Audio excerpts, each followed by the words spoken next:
Horace comes out. They reveal that he's Hogan's nephew, and he's like, "Hey, do you want to join the NWO?" You look like straight edge Perry Saturn, but yeah, it looks like he runs the Gravitron. He looks like he sells the Gravitron. Yeah, Perry Saturn looks like yeah. What can I do to get you in a Gravitron today? Welcome to Wrestling Everything. Welcome to Wrestling Over Everything, everybody. We are a very funny wrestling podcast out of Central Valley of California. I'm Andrew. That's Dusty. Hey. Follow us on TikTok. We're doing a lot of stuff on there. I just posted a very funny video from that we will speak about during this episode. It's not from this episode. We're currently recording this episode. Subscribe to our YouTube. That's where we put everything. Your favorite podcast apps, obviously, if you don't like the video component, because, I'm ugly. And then also follow us on Blue Sky. Dusty's on there. Hit it up, the Blue Ski. Yeah. And if you watch on YouTube, you'll get to see something like this. Oh, shit. Oh, no. Is it dead? Oh, I think he's dead. Oh, no. It's dead. Oh, no. Flaccid, fucking flailing man. It got us three uses. He's, it's unfortunate, but he's dead as hell. That battery got us three uses, Dusty. Much like the rumor the Ultimate Warrior had died in the early 90s. Our wacky waving inflatable man actually dead. Might have been wishful thinking. You know what I mean? Yeah. But so today we are doing one of our, I'd say, medium dives. I'd say if we do a deep dive, it's gonna, there's certain things that take deep dives, with 3 hours. This is something this is kind of a medium dive, a little swim in the shallow end, if you will, maybe a hotel pool, the deep end of a hotel pool. Let's spend 30 minutes just talking about that. Thinking of various ways to the like a deep end, probably like an Olympic sized pool. And then I feel like those, or the thing that the Navy SEALs train in, I feel like that's probably a deep dive. Yeah. We're talking about like a Ramada Inn level of depth. Yeah, to today's like episode. Where it says don't dive head first, like on the side, but you still do. That's the it's dive. An above ground pool level of dive today. So we are talking today about it's like Schadenfreude, because I enjoyed watching this, but it's not because it's excellent or it's good. I think to sometimes frame the wrestling we watch as a whole, you really do have to go on both ends of the extreme spectrum. So today we wanted to cover the Ultimate Warrior's time in World Championship Wrestling. This is I'm not going to title this because I don't think people would click it. Maybe the Ultimate Fever Dream, because it's like a lot of people people will remember, a lot of especially wrestling guys will remember that the Ultimate Warrior was in WCW for a brief period, but this just seems like one of those things. It's like Manny Ramirez playing for the Rays, or when Jerry Rice played for the Seahawks. Yeah, you're like, holy shit, that did happen, huh? That did. Oh man, that looks weird. That's basically what this was. Yeah, so it's an interesting story. The Ultimate Warrior, an interesting wrestling career, because there's like the main block that everyone remembers. That first WWF run, that's minted. Defeats the Honky Tonk. One of the hottest motherfuckers that ever lived. Yeah, one of the best looking, one of the most talented motherfuckers. Yeah, you would have held his drink in a second, bitch. Yeah. Defeats Honky Tonk Man at SummerSlam 1988. Takes Hercules' chain, swings it around his head. The whole deal with Rick Rude. Hogan versus Warrior WrestleMania 6. The stuff with the Macho Man. All of that is encapsulated in like a 4-year period. And then after that, it's just nonsense for the rest of his career to varying degrees and life to varying degrees of success. So where we pick up with the Warrior here is he has not been seen on television since July of 1996 in the WWF. WWF brought him back at WrestleMania 12 for a brief run. I mean, they didn't want it to be a brief run. He signed an 18-month contract worth $1 million in 1996. after he hadn't been seen for almost 4 years at that point, right? Because Vince is like, shit, I lost all my guys, the cool guys that were on my TV, Razor and Diesel. Now they're in WCW. I need a guy. Who do I need? The new generation. I know. I'll go get the Ultimate Warrior. Yeah. And the new generation will love this. Yeah. The everybody who was 6 then is now 13, and they'll all love the Ultimate Warrior still. So Warrior no-shows some dates for Vince, and that's a big no-no. And so essentially they fired the Ultimate Warrior on the air by baby-facing themselves and making him the heel by being like, well, if he puts up an appearance bond, he can come back. But if he doesn't put up an appearance bond, we can't advertise him for shows that he doesn't come on. What the hell is an appearance bond? Like, he puts up some money, and if he doesn't show up, then the WWE... It's like bail, yeah. They should have given that money to the fans. Yeah. It's like, you give us $100,000. Yeah. If you don't show up, that money is dispersed amongst everybody who comes into the event that day. People paid to see you versus Vader in this house show match in Poughkeepsie, and if you don't show, we got to give $8 to each fan that you're that gonna was pay here. them.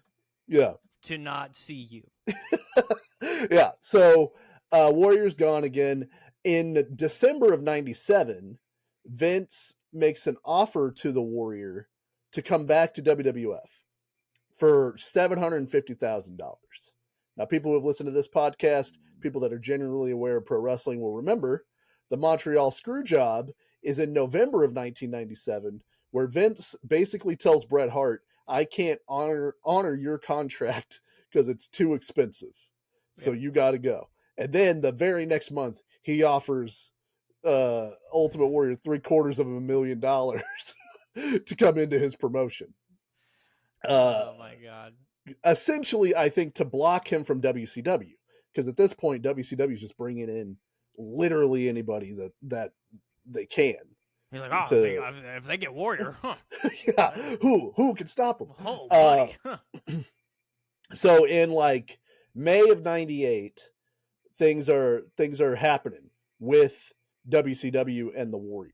They're coming to terms on an agreement, and we'll talk about the amount of money they paid the Warrior at the end of this, because I have some statistics that I would like to throw out to you.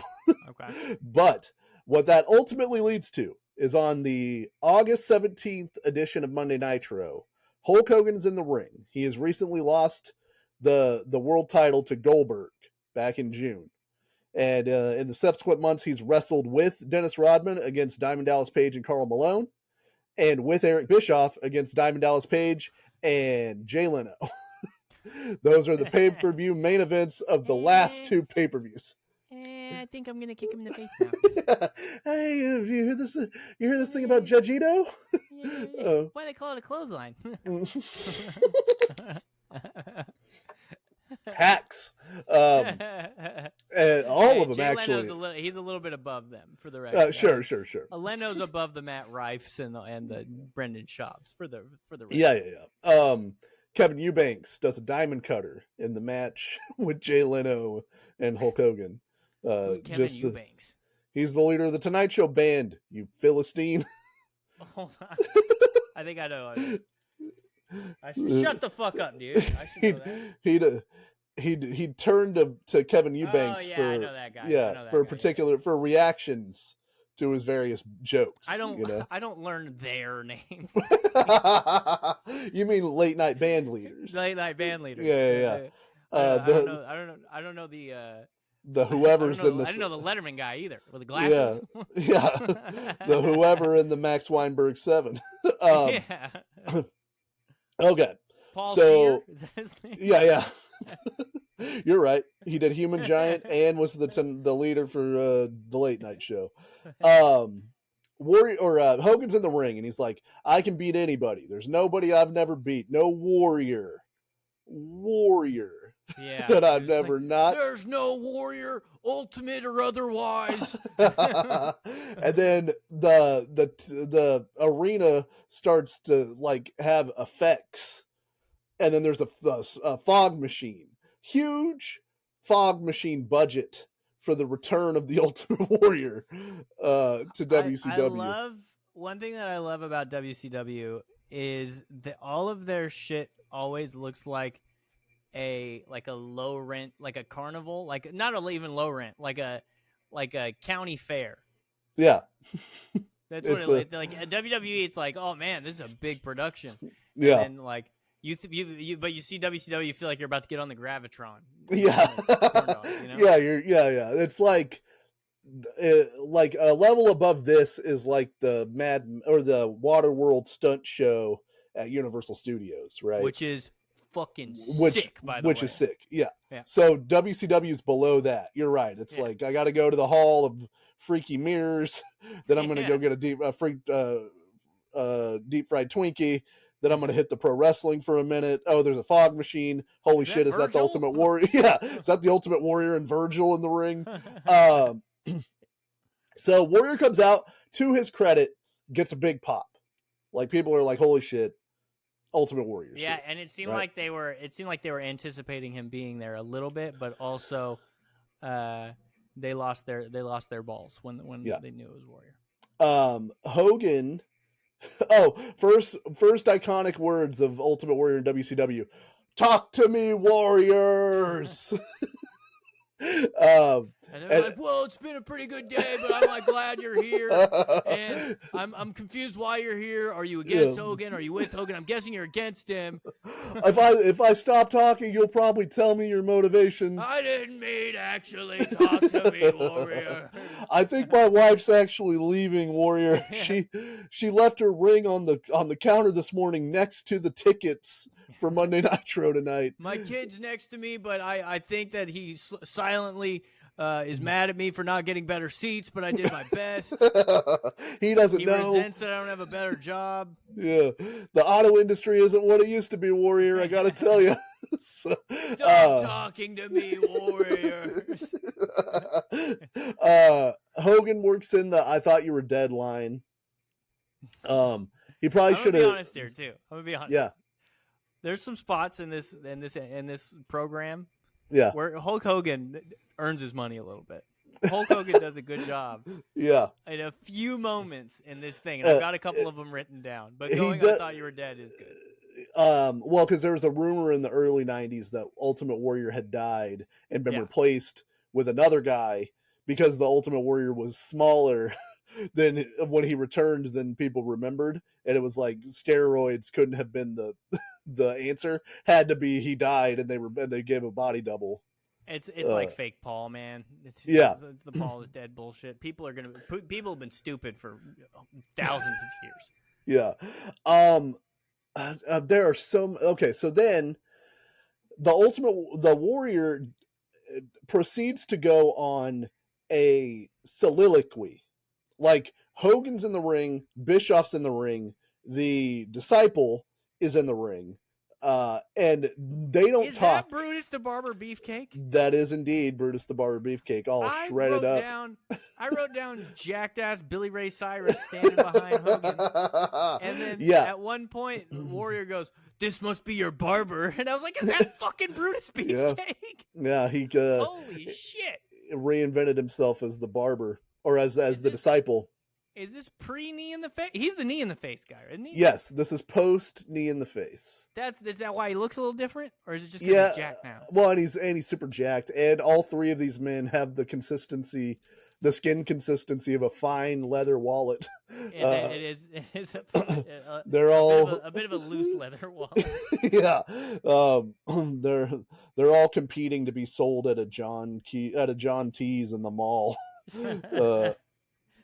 Dude, so much like fucking Billy Ray Cyrus. Yeah, it's then this is like the fifth or sixth gimmick for old Ed Leslie in WCW at this point. Don't tell my heart. I hate you. Look at that fucking. That guy's dating Liz Hurley now. What's Brutus Beefcake doing? He's married to a lady who got thrown out of Hulk Hogan's funeral. So they threw her out. Yeah, she started a scene. They threw her out. Listen, there has to be one designated scene starter at every wrestler's funeral. Yeah. And Jake the Snake is sober now. So Yeah. it's He got to be did not somebody else. appear, and Warrior is passed on, so he couldn't have done it. Otherwise, we So disposed.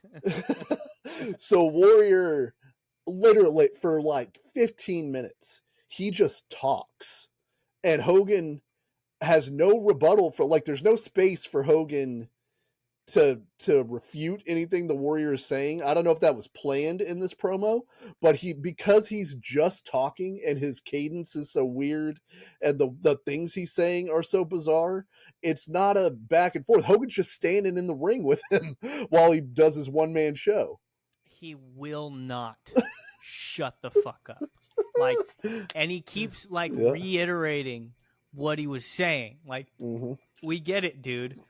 Hogan sold out. Hogan went to the dark side. Hogan's never beat you before. Hogan has to have the ultimate challenge. So, bada bing, bada boom. You said it 56 times. Yeah.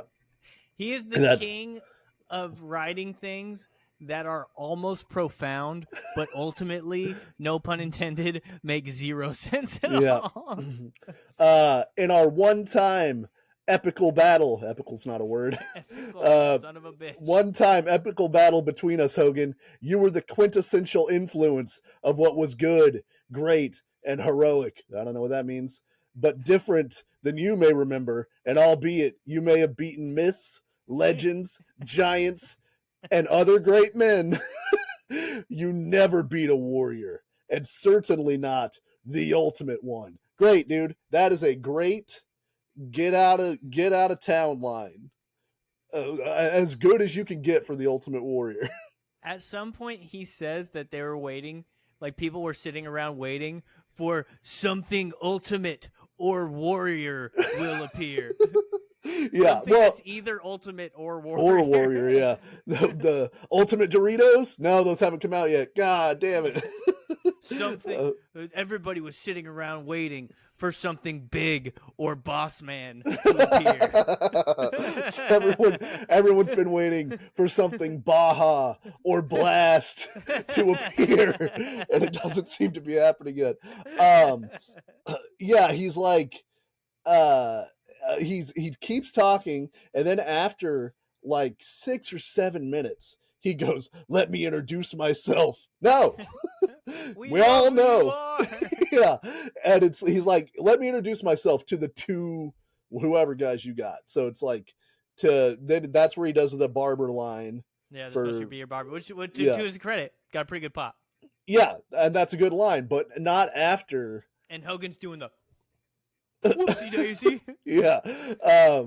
As the victor of that one-time battle, I defeated what was until then undefeatable. I conquered what was then unconquerable. I dominated. And then you can see him in his head trying to be like, shit, what's the thing for dominated? What was until then indomitable? On that day, you were great. I was sure he was going to say undominatable. I'm sorry. Go ahead. Yeah. On that day, you were great. I was ultimate. Awesome, dude. Great. Get out of town line again. That's your go home line, dude. Pack the tent up. It's time to go. Yeah. So the big thing here is Hogan always talks about that Warrior basically fucked the money up in this first promo. And the line that they use whenever Hogan's talking about that is that Warrior saying he beat Hogan. And that doesn't make any sense. That's not what I think it is. I think Warrior does fuck the money up because he then says, in source, Hogan, the truth is inexhaustible. I came here not to beat you up tonight, Hogan. Beating you means nothing anymore. Everybody already has. Then why are you here? Who cares? And the Ultimate Warrior shouldn't be doing snaps. Right. Shit, son, he got you. Yeah, that's half a Yo Mama joke. Yeah. And he did one earlier in the thing, too, where, so Ultimate Warrior gets in the ring, and Hogan is begging off and looking really scared. Yeah. He did a really good job of that. he takes his NWO shirt off and hands it to Warrior, thus offering Warrior the opportunity to be in the NWO. Like, which honestly, he might have. Who knew? Because everybody joins the NWO. That's the thing. He probably would have eventually been in the NWO. That was the arc that they planned. I guarantee it. But Warrior says, "What is that smell?" And as soon as he said that, I went, "You motherfucker!" Because this is like the lowest form of comedy is when somebody's insulting you and you do the "oh man, your breath stinks" thing. Yeah. Because only dumb people do that, right? They don't have a better line, and everybody's like, "Oh." He hits him with the "what is that smell?" And he goes, "You might want to use that to clean up the mess you just made all over yourself." Does the Ultimate Warrior say that? Yeah, why does he care? That's not philosophical bullshit. No. We need philosophical bullshit from this guy. Yeah. Psychobabble. So then he says he plans to launch a revolution, what I want all my wrestlers to do. And then he says, hate it when they launch a revolution, Dusty. Yeah. He goes, same Warrior time, same Warrior place, same Warrior channel. And he does the snort. And then the fog hits and he's gone. And then you cut to the screen going static. But that screen can't be static because what camera is that? The camera is showing the TV that's now static. You've got a non-static camera. Just cut to that one. And that's the thing. It's like, and we talk about this trope all the time, but this was one of the worst examples of it. Because he's like, when he does he's talking to Bischoff and Brutus Beefcake. He's like, "You must be the barber," and everybody's like, "Woohoo!" And then he's like, "Who are you?" or whatever. And Bischoff's like, "I run this company. You know who I am." It's like, hey, and then Warrior's like, "Nobody invited me," or whatever. Like, he came on his own. Then why'd you get a video package, Warrior? And why did you get a light show and giant fog machines? Yeah, who's controlling the fog machines, Warrior? Did Warrior get into the arena the day before they got there and like hide? He's like got planners. He's like, "Okay, so I'm gonna be standing here. I need nobody to see me leave this fucking ring." Okay. He's got a guerrilla army that's bought into the One Warrior Nation already. I need you guys to do this one in Topeka, but then you need to beat them to Biloxi. So I need you to leave immediately. Yeah, it's but to his credit, and to their credit, on this night, Nitro does beat Raw in the ratings. Nitro gets a 4.9, Raw's at a 4.2. And I don't think, and I remember this being a huge deal. I actually watched this on Scramble, like back in the day on cable that I had, at least. Even if you didn't get the channel, you could get the audio, even if you couldn't get the video. So I remember I would like flip back when Raw was on commercial. I'd flip over to Nitro, even though I couldn't watch it because I didn't have that particular cable package, and you could hear what was happening. And I listened to this whole promo. Christ. This is some War of the World shit. Yeah, dude. I remember sitting next to my giant radio and listening to Ali and Frazier and Howard Cosell, and it was just as much. He was so good at it, you could swear to God that you could see him. Theater of the mind, dude. You got it too easy these days. I was on the wavelength of the Warrior, dude. I was listening to the Revolution. You're snarling back at the TV. Yeah. I think I was actually going, is that the Ultimate Warrior's voice? Why is he talking like that? It is a lot of nonsense bullshit. I mean, that is his gimmick. So we don't go through all of them, but there are important ones. The very next week, this is mistake number 1 for WCW. So that first promo went over time like 20 minutes. The whole segment was supposed to be like 12 minutes, I think, and it went 25. Because Hogan's cutting a promo before the Warrior gets there. Yeah. And then Warrior comes out, does his whole promo, takes forever, and they had to like insert a commercial in the middle of one of the matches that otherwise wouldn't have had a commercial in it because they ran out of time. So they're like, great, what's the next thing we do? We give them a live mic the next week. Back at it. Run them back out there. Run them back out here. And the funny thing was, Had he announced the One Warrior Nation before this? No, I have that note too. I don't know why there are shirts and signs for the One Warrior Nation already. I'll tell you why. Because Eric Bischoff wanted to sell T-shirts, and he put a fucking so nowadays, because I know, because it happened to my buddy in Bakersfield, the Twisted Tea section at the WWE events. Yeah, they got their marketing team walking through the innards of the arena, trying to find some people and go, hey, do you want to sit in the Twisted Tea section? You got to wear this stupid Twisted Tea suit, and you'll sit in the front. We'll put you on camera, and we'll put you in some of the best seats of the house. And my butt, I saw a guy. Anyway, he was going to go to the Bakersfield one. He didn't have tickets. He was sitting there sad in the hotel trying to get John Cena's autograph. And then he bought the cheapest tickets to get in. Ended up in the Twisted Tea section. Hell yeah! So dude. What they did was they made these One Warrior Nation shirts, and they gave them. I guarantee it. They gave this dad and a kid in the very front row, just slightly to the right, so he's out of the way, are wearing One Warrior Nation shirts, and the dad is dangling one over the side of the thing, and I guarantee they just got him. But why'd they show it for, like, because it's so stupid. It's because they're the county fair. You're this whole thing is because of county fair. Any question you have, it's the Viking boat ride. Bischoff is giving those kids, giving that kid a shirt, and then he's going and spraying a bunch of bottles down with Pam for the ring toss. No, dude. If you balance right on the rope ladder, you can make it to the top. You know. That basketball hoop is perfectly circled. Anyway, get Warrior out there. Give him a couple shirts.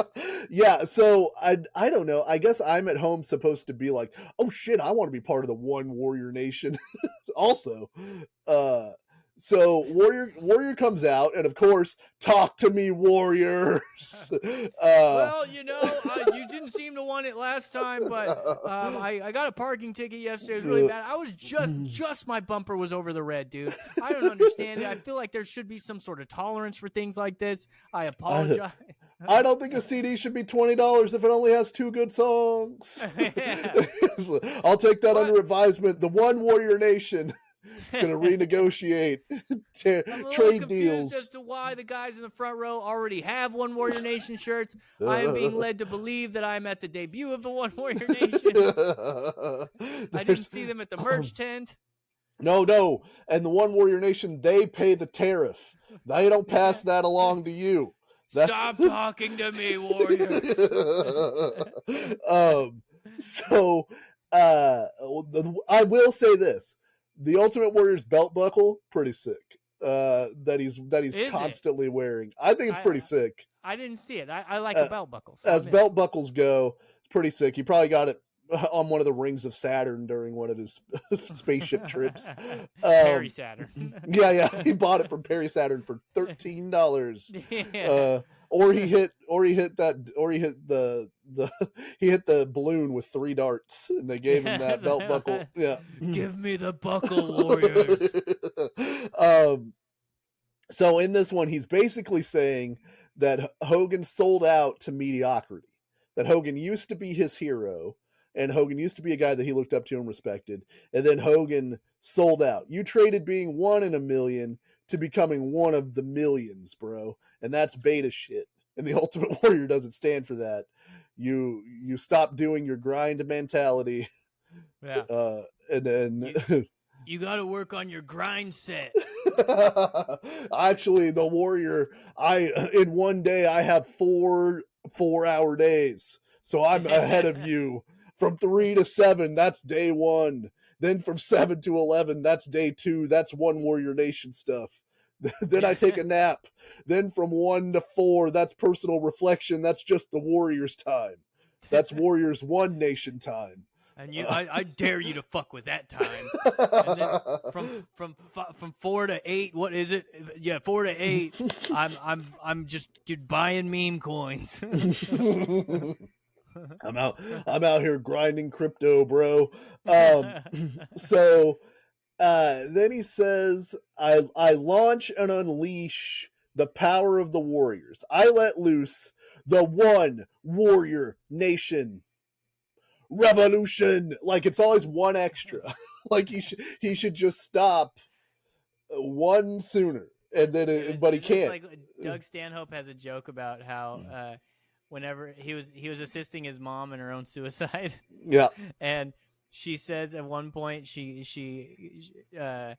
wanted to drink, and she was like drinking straight from the bottle before she died, and she goes, "There's time to be dainty, and there's time to be a pig."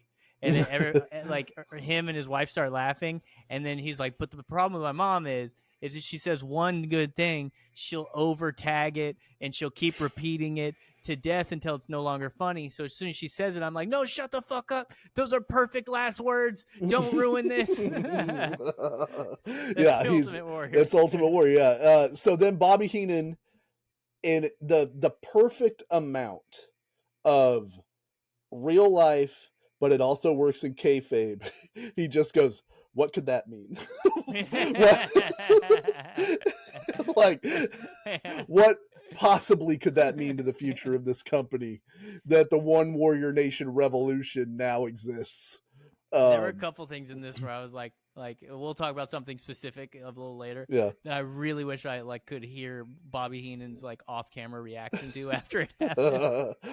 Then he hits the same Warrior time, same Warrior place, same Warrior channel. He likes that one. He's really trying that one. Because he's trying to be Batman. Because yeah, they had the Crow, and the Crow thing worked really well. Yeah. So now their guy is Batman. He's fighting for justice. He's fighting for everything. Yeah. And he's got the same bat time, same bat place, all that. They even got the bat signal, Dusty. They got the warrior signals they put on the side on the ceiling. You know, I don't think that I have ever put it together that way, but he really is doing like could have been Sting shit after Sting had already done it. But instead of stealing from the Crow, they're stealing from Batman. Yeah. Well, the same bat time, same bat channel thing I did get. I just figured he'd finally got a TV and was like working his way through the history of television, and he's right in the pocket of Batman, of the Adventures of Batman. See, what you did was you sold everything you had for a deluxe apartment in the sky. All Hogan wanted was a piece of the pie. Now it's the Warriors' turn at that. And as long as I got the One Warrior Nation, there ain't nothing wrong with that, baby. So he returns later in that show to help Diamond Dallas Page and Rowdy Piper beat up the NWO. On the next two Nitros, that's what he does. He beats up NWO guys. And then in the go-home show for Fall Brawl, him and Hogan are in the cage, but Hogan bails and retreats from Warriors. So I will give Hogan credit. Up to now, he is really selling the fear of the Ultimate Warrior. He really is, and that is in his favor. Like they are really selling that he's afraid to face the Warrior again. I think it was during the. Oh wait, no, it's during this next match. Oh. Hogan does something. Wait, what's the tag team match with? That's upcoming with Sting. Is that the next one? No. The next that's after is the War Games match. That's after War Games. Yeah. During the Sting match, Hogan does something very funny that Fall Brawl 1998, which was a pay-per-view I watched live because my friend loved WCW more than I did, like at this point. And so he would just order all the bullshit WCW pay-per-views, and he'd be like, "Do you want to come over and watch it?" Because he loved the Giant. He was like fascinated by the Giant. It's like, this guy's so big. And he's like, he should be the champion all the time. Who could beat him? He's so big. Turns out everybody, pretty much everybody. Yeah. Everybody so I watched this live, September 13th, 1998, Winston-Salem, North Carolina. 11,528 people. The tagline is "No retreat, no surrender, one rule, take no prisoners." This is one of the worst WCW pay-per-views in history. And they fucked up the War Games. Like, so War Games became an annual deal for WCW for like a bunch of years. They would just have it every year at Fall Brawl. But most of the time, you could count on at least the War Games match being good, because War Games is a cool concept. And if you get 4 heels that hate each other against the 4 baby faces, like you've at least got something, right? But in their continued plan to ruin everything good that they'd ever done, WCW made this one a 3-team like rumble, where the winner, there's only one winner. So you're in a team, but only one guy can win. And the guy who gets the pinfall gets a WCW title match the next month. Well, okay, yeah. And but your team wins if the guy on your team gets a pinfall, according to Wikipedia. yes, but only the guy who gets the pin gets the match. Gets the title match. So what's the incentive to work as a team? Yeah. In the team-based match, why would Diamond Dallas Page help Rowdy Piper win this match? It doesn't benefit Diamond Dallas Page at all. Listen, I don't understand how this, like, I guess I do understand, because it's WCW. That's why this card sucked. But yes, remember Gravitron. yeah, it's the Gravitron. Yeah, before you somebody guessed your weight, you had the British Bulldog and Jim Neidhart versus Alex Wright and Disco Inferno. How's that not? Look. But you got Chris Jericho defeating a fake Goldberg. Yeah. Ernest the Cat Miller defeating Norman Smiley. Okay, listen, not starting great so far. All right. Rick Steiner versus Scott Steiner. Ended in no contest, so it's probably okay. So here's what Rick's happened. face in the doo-doo. I'm sure it's Rick's face in the doo-doo. Here's what happened. Buff Bagwell. Yeah. So in real life, Rick Steiner, while wrestling Buff Bagwell, Buff Bagwell got injured and was paralyzed in the ring for real. And like, so he comes back a few months later, and he's like with Scott Steiner still in the NWO, but he can't wrestle because his neck's all messed up. And Scott Steiner's been avoiding Rick since they broke up in February. And this is finally like, you have to have this match. If you forfeit, you're fired from WCW. All this stuff. So they start the match. Bagwell gets up on the apron and is attacking Rick Steiner. So Rick takes him by the head and slams his head into the turnbuckle. And Bagwell goes limp and is laying on the apron and is like, oh God, my neck, blah, blah, blah. So they do the whole thing. They bring out the cart. They bring out the ambulance. They bring out the EMTs. They put him in the neck collar. They put him on the backboard. So Scott Steiner's crying. Rick Steiner's in the ring going, I don't know. He was attacking me. What was I supposed to do? Bagwell's asking for his mom. They're doing the whole thing. Rick Steiner walks with Buff Bagwell's stretcher to the backstage area where they good guy Rick Steiner. Where they load him into the ambulance. Rick Steiner turns around, Buff Bagwell jumps out of the back of the ambulance, attacks him. and we're talking to like 10 minutes of pay-per-view time dedicated to Buff Bagwell being like airlifted out of this arena. So funny. And so that's why it gets -1 star. I remember watching that and being so mad because I was like, there's no way that he's really hurt. And they're taking so long to do this. And it is funny, but it's like 10 minutes of this show just dedicated to a dude laying prone on the apron. That's so funny. That's someone Andy Kaufman, like, no, you have to get an ambulance for me. Yeah. And then you've got Juventud versus Silver King by pinfall for the Cruiserweight title. Good match, as to my memory. I recall that being good. Perry Saturn defeating Raven with Canyon and Lodi. I remember really, really liking this match when I watched it originally. It's got 3.5 stars. I think I watched it a few years ago. It's not as good as I remember, but based on what I've seen on this Fall Brawl, this is Mysterio versus Guerrero at Halloween Havoc 97. And then you've got Malenko versus Hennig with Rick Rude. But that's a DQ because it's fucking WCW. What did that get? Do you have the star? Yeah, that got 1.5 stars. God damn it! Is this like broken back Kurt Hennig? His back's broken. I believe they beat up Arn Anderson to cause the disqualification. Okay. And Fucking it's Arn. in 7 minutes and 38 seconds. So there's like, There's not a lot of time. Dean Malenko's is cooking a baked potato in a conventional oven. Like, it takes a while to heat up. It's worth it. Yeah, it's worth it in the end, but you got to give it time to cook. Yeah. You know. Yeah, it's the corn dogs in the oven too. It's a big deal. Yeah. You want quality, you got to give it time. And Conan defeating Scott Hall with Vincent by submission. I mean Conan.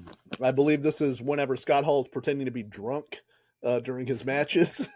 God damn it. This Hey, gets yo. yeah. This gets a dud rating on Hell the yeah, old, yeah. And then what you told me this match, because I only watched the part that Warrior shows up in. Yeah. So this is a match with let's get Hogan and the Warrior out of the way. Two guys, especially at this time, not doing great in the ring, right? Right. This match has Diamond Dallas Page, Rowdy Roddy Piper, Bret Hart, Stevie Ray, Kevin Nash, Lex Luger, and Sting in it. Yeah. And it's a War Games match. Yeah. And it stinks. It stinks bad. How the fuck? I kept going, he's in this? Yeah. Just because of the format, because of the format doesn't help because they do it in, still in intervals because it's War Games, but the match is promoted as being able to end at any time. So can you imagine, like, it starts with Diamond Dallas Page and Bret Hart. If Bret Hart had pinned DDP, match would have been over. You never would have saw Nash or Hogan or Sting or anybody. They should have done that. Yeah, that would have been hilarious. But they should do that at some point. There's no, like, the match structure makes no sense. Like, it's a triple team, the 3-way 9-guy match where one guy can win, and he so who cares? So we watched. It's like a team Royal Rumble where there's only one Royal Rumble winner. Right, like it's. So I don't know why they messed with the War Games. I don't know. It should have been the NWO Black and White versus the Wolfpack. That's what they've been doing all year. It should have been all the biggest names from the Wolfpack versus the biggest names in the NWO Hollywood. But no, it's got to be this thing. So they wanted to get Warrior in. That's the problem. Negative 4 stars. From old Dave Meltzer back when he gave negative stars. He had a frown on his face when he did that. Yeah. 20 minutes and 6 seconds is the time of this entire match. Warrior comes in at minute 16. So imagine you bought this pay-per-view or you bought a ticket because you want to see the Ultimate Warrior. 4 minutes of Ultimate Warrior is all you're getting on this show tonight. And 4 bad minutes. Yeah, it was like kind of 4 minutes because part of that is because minute 16, he's not even officially in yet. And then the smoke starts like 40 or 50 seconds before Warrior was even supposed to come out. And then I think Warrior in the ring. Was it a decoy? I think it's a decoy because it's too fast. I feel like because he had to get to the top of the ramp, and I don't know how we'd have gotten there undetected. Yeah. That would have been funny for the crowd watching him run all the way up the ramp and then run down the ramp. But we'll get one of those later too. Let's remember that. Put a pin in that. Yeah, for sure. But Warrior's in the middle of the ring, just swinging his arms like a fucking like our dead fucking balloon man. Oh man, that he should have been the mascot of this episode. We should have waited. He is the physical embodiment of the Ultimate Warrior. Just flailing movement to no effect. Has anybody made an Ultimate Warrior Tube Man? We got it. Well, you know what? Hey, proprietary. That is property of Wrestling Over Everything. We're gonna release this, and we have it here. It's like mailing yourself a copy of it. Yeah. So the smoke goes off, and the whole ring's filled with smoke, and then the Warrior silhouette shows up, and he's beating his chest, but Hogan's behind him, so Hogan attacks him. And then the smoke comes back up, and then it's the jacket of the Warrior, and he's like, "What?" And then the Warrior comes running down the aisleway, right? He throws like 4 or 5 shitty punches, to Hulk Hogan. Hogan bails. Then he's got to fight Stevie Ray for like 2 minutes while Hogan's outside. And then Hogan's trying to leave. So the Warrior gets up on the side of the War Games cage and kicks it, and it breaks. And then, never mind the fans below the War Games cage. If Final Destination were a thing at that point, that definitely would have caused a chain reaction that would have led to the death of 50 people at the War Games. So it's a kid wearing a fucking OWN shirt, just yeah, just impaled through the eye, and you see it from the back, like it's a whoosh, yeah. So Warrior hops out of the cage and clearly has like injured himself in some way. He definitely hurt him because he's like, you get kind of a funny view of him kicking through the thing. It reminded me of Ryan Dunn when they poured bees into the limo. Yeah, yeah. Well, it's half that, and it's half when Bam is escaping when they put the cobra. Yeah. That's a great call. And is that a fucking cobra? Is that are you crying, Bam? Yeah. So he goes through the hole. And he falls out of frame, which is always funny because you could just in your head create the funniest scenario, and I could also hear him go like, oh! And then he gets up and he's limping, but he's trying not to. He's clearly got he's like, God damn it, pulled his hammy I am or in something. Ultimate pain. I'm sure he just hurt his. I'm sure he just hurt his lower leg hitting the fucking ground. He said that he tore his bicep in this match, and I have no idea how he could have done that because there's no physical. Doing steroids, like you're halfway to tearing a bunch of shit like that. He was holding on to the top of the cage while kicking the cage, and that's biceps right there. I bet he could have done it right there. Yeah, but if that tears your bicep, you're in real trouble. Like steroids, man. They really make it easy to do. Like a lot of the time that you hear people like popping their pec or tearing their bicep. Not every time, but a lot of the time it's because they're on steroids. This Cody Rhodes. This event was named the worst major wrestling show of 1998 by the Wrestling Observer newsletter. Scathing reviews that I found. Thomas Hall of Wrestling Rumors gave this an F-, stating if there was a rating lower than this, the show would get it. That's so crazy, dude. Imagine being given British Bulldog, Jim Neidhart, Chris Jericho, Rick and Scott Steiner, Juventud Guerrero. I'm sure Silver King's good. Raven, Dean Malenko, current headache, Rick Rude, Scott Hall, Conan, Diamond Dallas Page, Roddy Piper, Ultimate Warrior, Bret Hart, Hulk Hogan, Stevie Ray, Kevin Nash, Lex Luger, and Sting, and putting on a bad show. Yeah. Well, it's like not even just a bad show, the worst show. That's fucking crazy, dude. Jack Brahma of 411 Mania gave this event a 4, which seems nice, but then he wrote, there are 2 capital letters, 2 good matches in this entire pay-per-view, and only 1 above 3 stars. If there was a 5th rider of the apocalypse, it looks something like this pay-per-view. That's fun. Good for him. It should go. You said that about a 4? Yeah. It was a 5th rider of the apocalypse. I literally wish everybody in this arena would have died. 4 stars. had the building burned. Well, it's out of 10, I guess. I mean, that's a D. Like, you gotta go a little lower than that if you're saying it's the apocalypse. Had the building burned down earlier in the day, the match quality would have still been better than what was given to us that evening. It should be mentioned that, of course, the Warrior comes into the ring for War Games through a trap door.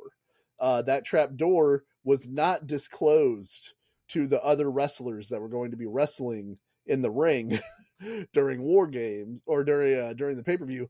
And British Bulldog took 2 really bad bumps on it. He apparently got power slammed where the doorknob was, right in the middle of his back, and it fucked him up for like months. Yeah. And then he had to go to the Jeez. hospital. He got a staph infection. He almost died. He got released from WCW because they failed to tell their wrestlers, watch out, there's a trap door. So don't bump in that part of the ring. Oh, Jesus Christ. So the very next night, Hogan challenges the Warrior to a match at Halloween Havoc, and the Disciple is kidnapped from the ring. We did not see that, but that's what happens earlier in the show. The segment that I found is Jim Neidhart coming out for a match. Hell yeah, he's on his way to the ring. The thing on YouTube, so stoked to definitely see him wrestle. Yeah, the thing said Jim Neidhart versus Warrior on That's all on YouTube, and I was like, they burned a Warrior match on Jim Neidhart. All right, while he's heading to the ring, the smoke starts filling the ring up, and Neidhart is like, "Hey, I'm paid for the attempt, baby. I'm out of here." And so, if the ring starts filling with smoke, that's not a night for Neidhart. Hell yeah, dude. Yeah, this is what I always dreamed would happen. So Warrior's in the ring, and he's got the Disciple like by the collar, and the Disciple is dead. He cannot move. He's unconscious. The NWO somebody told his heart. Yeah. The NWO music plays because of course they have to play the music for them to come out. Warrior says, "In our lives, we can choose to live our lives as warriors or as ordinary men. Those are the only two options." And there's no between. No, and he accepts Hulk Hogan's challenge for Halloween Havoc while he's kind of riding the Disciple, like kind of the old Steiner Brothers pose, where like Rick would he switched to riding him. Yeah, he started off just side saddle, and then I'm sure Brutus was like, "Is this motherfucker? Did he just straddle me?" He's riding. He's standing there, he's like, "Oh, fucking, like me doing this to your guy, Hogan." He's riding Western and side saddle. He's doing both. I did this to your. He's like a Comanche. He can do both. And then he says, "Remember, Hogan. But remember this, Hogan. Remember this. The graveyards are full of cowardly, crumbling, conquerable men. Smoke." And then the Warrior and the Disciple disappear. Great. Whatever, man. Also, Ric Flair returned on this show and cut one of the best goddamn promos in history. But he doesn't get smoke or the main event spot. No, not for Ric Flair. That's not because Ric Flair's just doing his job. Yeah, he cut. That's the what are you gonna do? Fire me? I'm already fired promo. Okay. Tremendous work. The next week, the ring fills with smoke at the beginning of the show. Like this dude, there's just so much smoke for everything he does, and they never explain why that exists in the show, and no one's ever confused by it. They're like, "How's this dude keep doing that?" At least in WWE, they're like, "Oh, it's pyro." When Kane does his thing, they're like, "Oh man, the pyro's loud." They still admit like somebody loaded the turnbuckles. WCW magic, Warrior is magic. Yeah, it's so weird that they keep doing the rogue guy has this like because it's an elaborate setup. Yeah, unlimited resources for the Warrior. So the Disciple's laying prone in the ring, and Hogan comes out. Mike Tenay, being the guy in every movie that explains to the audience what happened in case they missed it, the Disciple has been held captive for the last week by the leader of the OWN, the One Warrior Nation, the Warrior. Thanks, Mike. That's really helpful. Just on last week on Nitro, he's the Warrior. So turns out the One Warrior Nation is the Warrior. Then there's more smoke, and then suddenly the Warrior is in the rafters, and he's got the bat signal. You're right. It's like up in the corner. He had to tell some guy, no, I'm going to be here. Make sure to point it up there where I am. It's Jerry. I'm going to be standing right there. Just put it right there. If you put it anywhere else but right there. And then they can't find him. He like starts talking. He's like halfway through the first sentence of his promo. He's like, Hogan. I'm right here. I'm right up here, you stupid he fucking says, asshole. Up here, Speed Racer. So he's moved into the 70s for his television watching to get his cultural references. When my grandma was mad because I was running through the house too quick. Yeah. And of course the disciple's still dead. He's, and so Hogan challenges him to fight. And then the Warriors, he says, you've been running or Hogan says, you've been running for years. Come down here. I'll beat you up right now in front of my NWOites, which is his big phrase that he's trying to get over. And the Warriors, these fucking guys, dude. The Warrior says, you've been running to hide while I've been running to reappear. What does that mean? Yeah, I'll tell you what it means. That Hogan's here and you're not, you fuckface. Like you're trying to get credit for not being there because you meant to be. You've been getting ready to be there, and you're telling Hulk that he sucks because he's here, but he's not planning on always being Yeah. here. And then like this promo just kind of ends. There's no real end to it. He's like, I got to get off this catwalk. My vertigo's taking over. Yeah, I'm starting to really get freaked out. All this stuff happens in the same show. So that's the open. Later in the show, Hogan goes into his locker room and there's a mural of the One Warrior Nation with the face paint in his locker room. And the disciples passed out in the bathroom. Then the smoke appears, disciple disappears again. Then the end of the show, Hogan's in the ring and he calls out the Warrior. The Warrior comes out and Hogan says, let me show these people your true colors, which are canary yellow. Got him. Snapped him. These dudes are just Snap City, dude. And then snaps. And then he's like, your mother's a 2-bit whore. What do you think about that? And then the disciple is behind the Warrior, and Hogan thinks he's going to attack him, and then the show goes off the air with the disciple, a character no one cares about, turning around, and now his jacket, instead of saying NWO, says OWN. Oh shit. The disciple, the character no one cares about, has joined the One Warrior Nation. And Hogan does a really good like Jim Downey laugh when Warrior's walking out. He's like, ha, nice try, Warrior. We're gonna beat your ass. We got you. The disciple, the guy who's been terminally narcoleptic, is behind you. Oh man, I'm so bummed out that the guy that you beat easily is now on your team. Yeah, the dude what will I ever do? The dude who can be placed in the ring, surrounded by smoke and doesn't move, is behind you now. Also, if it's the One Warrior Nation, doesn't having two guys in it defeat the purpose of the One Warrior Nation? Listen, it's one nation. It's unified. Right. We are one nation under God. Yeah, we are a bunch of United States. Yeah. Right? The state of the disciple has now joined the union. Yeah. The Warrior is like the federal government. He oversees the whole thing. The United States of Warrior, but you can be your own individual. Municipality, give me or give me Warrior. don't Warrior on Ultimate. Yeah. Don't tread on Ultimate. The articles of the former Federation. Huh? Yeah. Nice. Well, that's what they should have just called WCW. That's a great name for WCW in 1998.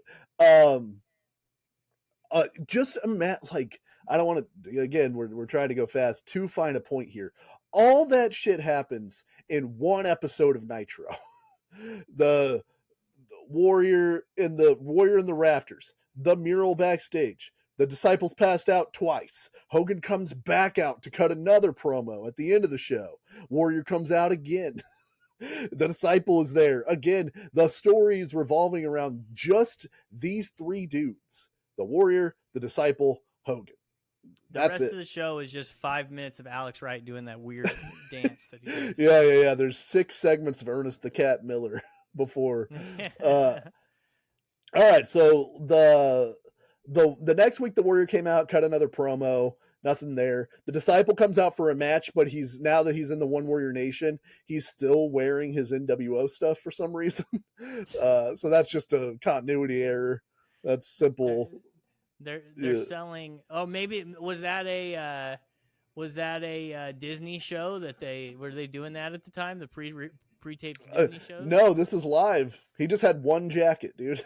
He's like, look, they're really trying to. They got to sell all the Disciple action figures that they made. Yeah. He footed the bill for him. He got the the next week. So this is the thing that most people remember after the original, and I couldn't find a good YouTube clip of it. But the Warrior does a pre-tape where he's talking about the One Warrior Nation and all that. Hogan is during this Nitro. He's looking for the Disciple, so he can confront him about leaving the NWO. And while he's doing that in his dressing room, he sees a reflection of the Warrior in the mirror. The Warrior's not there, but Hogan can see the reflection. Bischoff can't see it, but we in the audience can see it. So there's a shared delusion between Hulk Hogan, the cameraman, and the audience, but Bischoff doesn't see the apparition of the Warrior. Yeah. It's what? What do you do? What? What are you even talking about? Like it's so funny because that is Dungeon of Doom level shit. Like, how'd the cameraman get through the portal in the Dungeon of Doom to film Hulk Hogan saying it's not hot? It's not hot. Yeah. Yeah. So I know if you think about these things too much, the whole thing falls apart. But that's really fun. It's just so much fun to nitpick. Well, and it doesn't make it. It's so stupid. What are you talking about? So the match 2, where by the way, remember, Warrior generously 4 minutes of ring time since his debut. He's wrestled at War Games, if you're gracious and call that wrestling. Match 2 on the October 12th edition of Nitro. It's the Warrior and Sting. Goddamn Sting.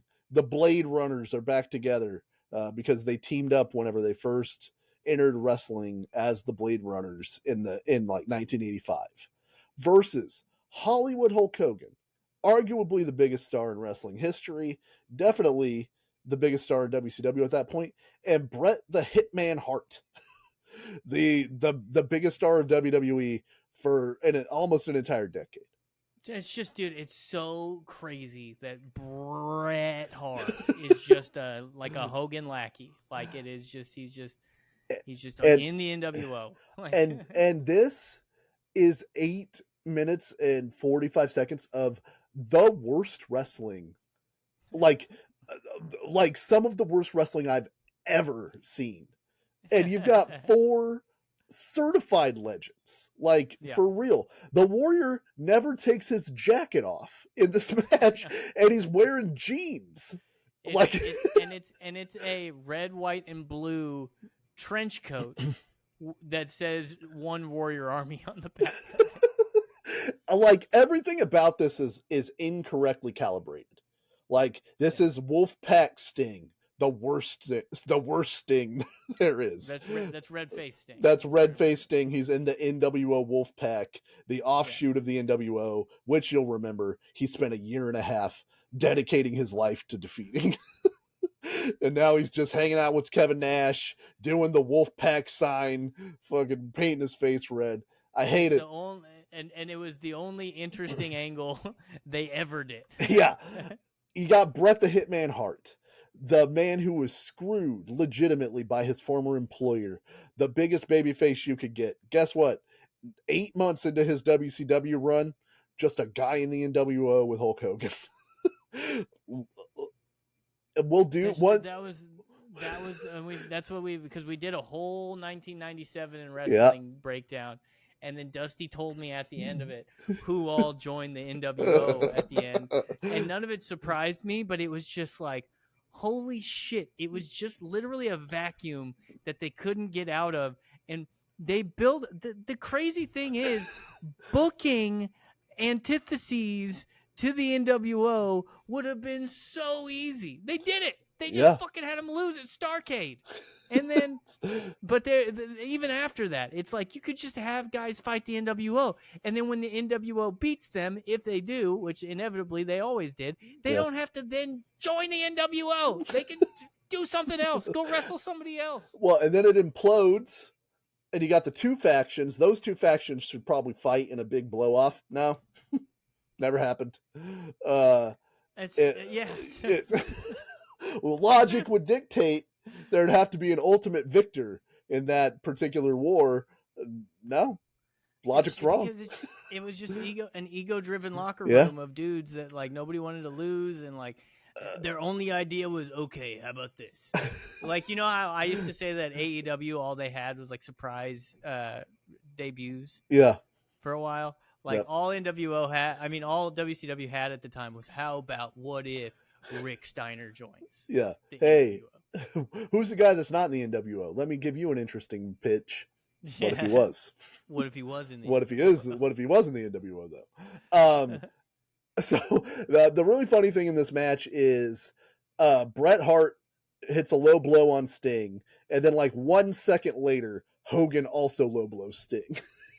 And like that's kind of, like Bret Hart's trying to wrestle, God bless him. No, not happening. Can't. Sting yells, both of them. Oh, you got the left and the right. You got you got the death drop and the death lock. It's actually shocking that you guys planned hitting each one individually. That hurts so much more for some reason. Sting tags the Warrior into this match. This 8.5 minute match, 6.5 minutes in.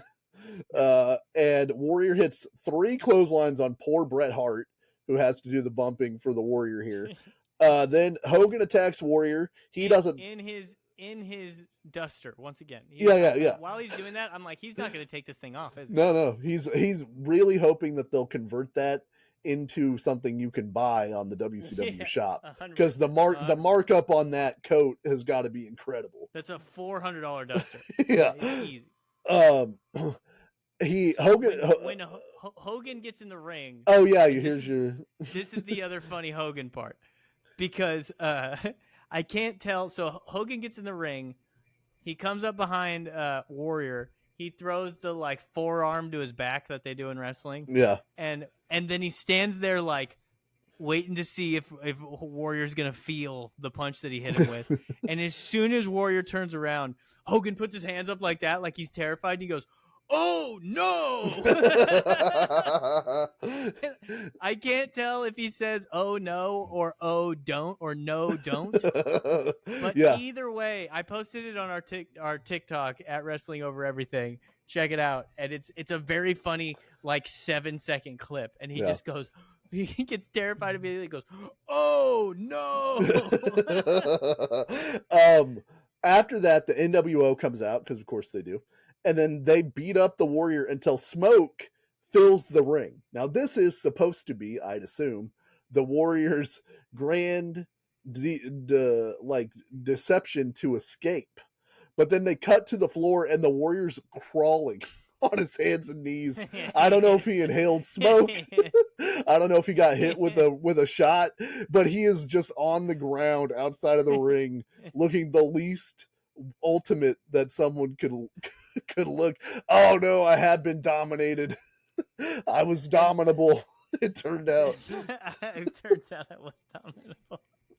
There's a movie where somebody was doing a smoke exit and they crawled out of it, and I can't remember what it was. It was a comedy thing. Yeah. If it comes to me, I'll make a TikTok about both of them. But yeah, that was very funny. It was very funny. Then he grabs Hogan's weight belt and whips the NWO guys up the ramp. to end the show. But it's very funny because he's like whipping them, and then he kind of gives up once they reach the top of the ramp, and he turns around to pose at the hard camera. But you can see the NWO guys like right behind him. I think Why don't like they the just turn giant him is around? just Yeah, I think it's the giant is just standing there. just turn and the Ultimate around. Warrior's just walking away from Yeah. him. Like, It's the invisible force field. You can't like you can only I beat him also up to this point.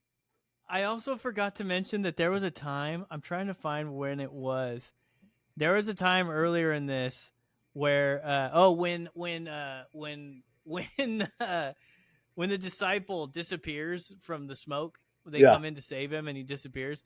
Where the NWO guys hit the ring and Scott Steiner is the only one not wearing a shirt, obviously, Yeah. and he's like looking around, like looking huge, and he's like half-assed looking for the disciple, and he finds the camera and he just starts like subtly flexing his arm for the camera. Yeah, he's like, "Look, dude, I'm on camera right now.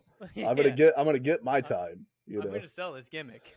Conan talked about one of the reasons he wanted to join the NWO is because they had the big NWO group shots all the time. Like when Hogan cuts a promo, there's 10 dudes behind him. Oh, And he's like, yeah, every yeah. week you're on TV and you can do little things in the background to get yourself over, but you're guaranteed to be on TV if you're in the NWO.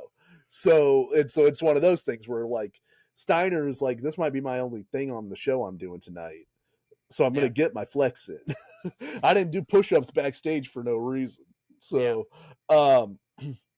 okay. So the next week, Hogan comes out. He invites his real nephew, Horace Hogan, who was wrestling as Horace Boulder, which is kind of an inside thing. Hogan started as Terry Boulder whenever he was wrestling. So it's kind of an homage to that.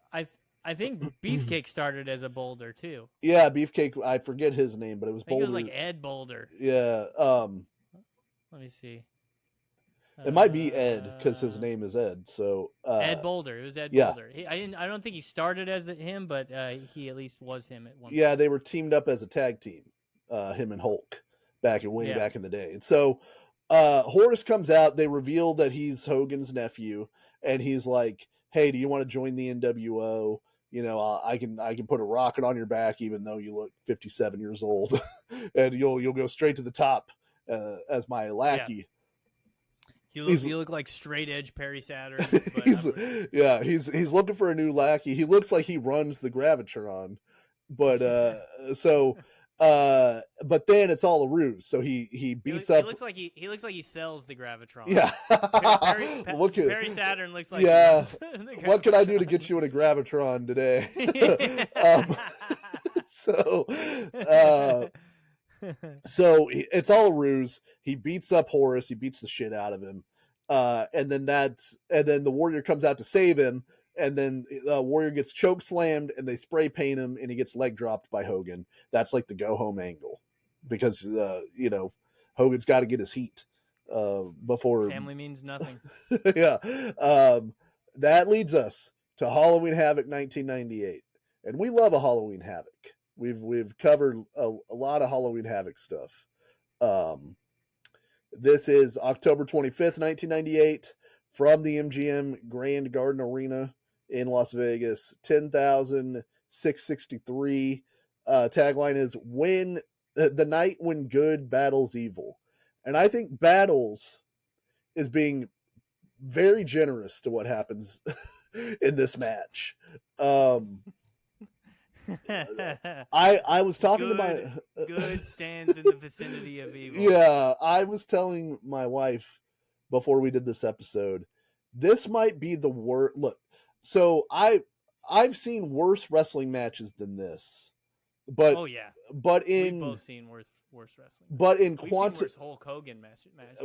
But in quantifiable scale, this might be the worst wrestling match I've ever seen, based on the promotion, the two guys involved, the aura of those two guys, and the amount that it costs to have them on the card, and like what they're supposed to bring to this. This might qualify it as the worst match. Like, I've seen a bunch of crappy bands, but if I saw the worst band I've ever seen is a professional band that sucked. You know what I mean? Like, I don't hold band I saw in a church basement to the same level that I would hold like 21 Pilots or the Red Hot That's Chili totally- Peppers or that's- somebody. That's totally fair. In which case, mine would be Eve 6, I believe.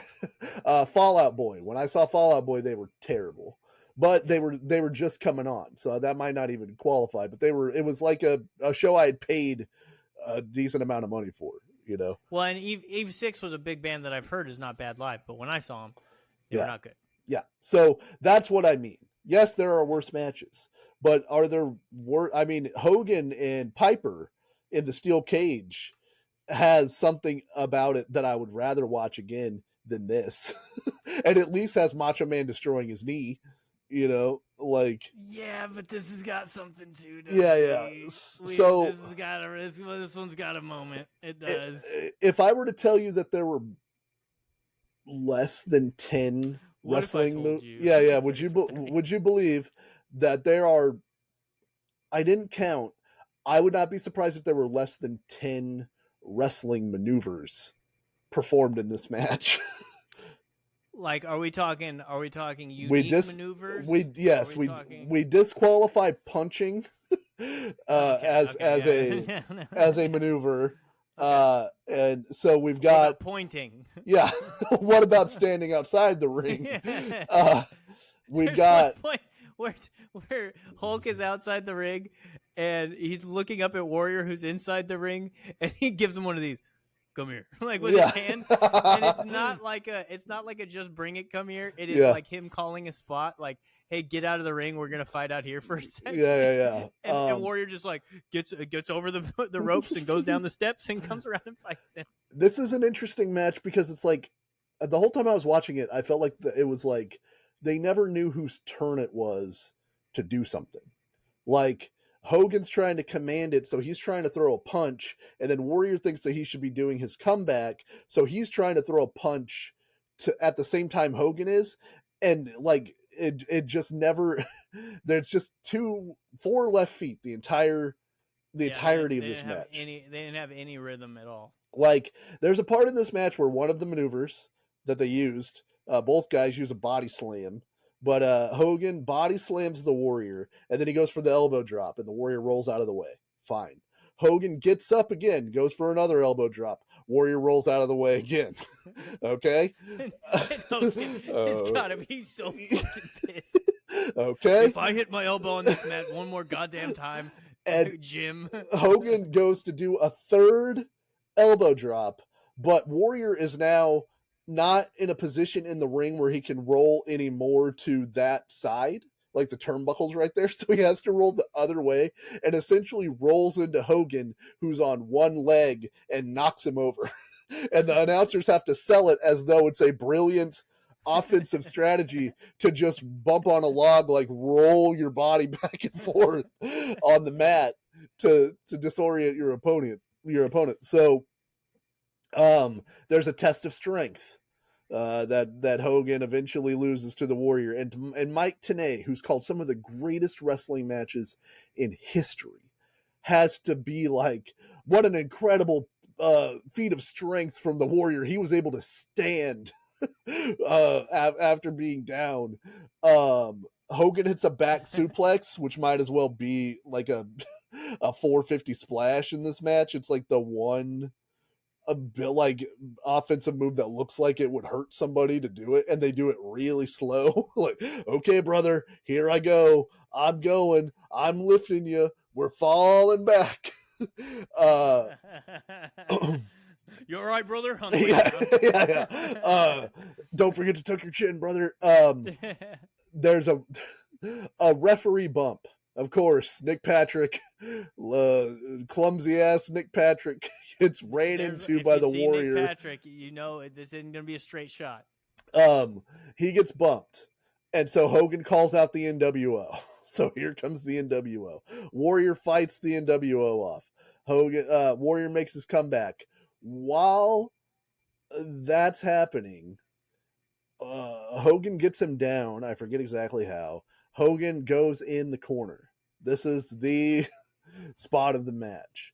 Hogan has flash paper. Look, I don't like giving away the kayfabe secrets of the business, So somebody hands Hogan a Ziploc bag. No, he has it on him. It's in his tights. He pulls it out of his tights. At one point he's like, "Oh, I landed on the lighter, brother. Oh, I landed on the dick, brother. Give me a second, bro. Pick to the dick, dog." He's doing the thing from Wayne's World when Garth falls on his keys. Yeah. I don't like giving away the secrets of the business. I want to be very protective of the business of pro wrestling because I love it so. I have trouble with that in radio so often. Yeah, the problem is Hulk Hogan is so very clearly taking flash paper and a lighter out of his pants pocket. Like, he's not even attempting to hide it. He's got the flash, and to the point that the announcers then have to go, "What is that? Is that some kind of flammable paper?" Dude, I was getting a sandwich ready, and I saw Hulk go in the corner, and I was like, okay, what the fuck is he gonna do? Yeah. And I see him start pulling things out. I'm like, is that like a drug kit? Like, what is he doing? Oh, Hogan's about to try to throw a fireball. So I stopped what I was doing. He's got the flash paper. I assume this is supposed to lead to the finish or be the finish of this match. He goes to throw this fireball. I think it was going to lead to the finish because I think you still probably get what happened. Yeah, he's got the flash paper. He tries, and Warrior's now coming over to him. He's just standing there. So now Warrior's just walking up to him. He throws the fireball in the opposite direction of the Ultimate Warrior. He you can tell he turns around and sees that Warrior's there, and then he tries to it's lit now, so he's like he tries to throw it, and he throws it straight up in the air, nowhere near Warrior. He said that he burned his own eyebrows off. Hogan did, and he says it was because it was wet from sweat from the match, so he couldn't get the lighter to start, and the flash paper, a bunch of the flash paper was all wet. So maybe have a manager that has dry paper. Could hand it to you. Maybe if you had a guy like an Eric Bischoff who was canonically your guy, maybe that guy could be at ringside. Yeah, maybe that guy could be at ringside. And is later going to try to be a accessory to burning this man alive in the middle of the ring. Yeah, a guy I who think clearly he'd probably be down to give you some flash paper. Yeah. So after that, the crowd's like, "What the fuck, dude? What are we watching?" It was so funny. It was one of my favorite. I had posted the TikTok of this might be Hulk Hogan's greatest work with the oh no. Yeah. And then I saw the fireball. I was so excited to see Hulk Hogan try to throw a fireball. Yeah. This is his Sistine Chapel, It really his greatest work.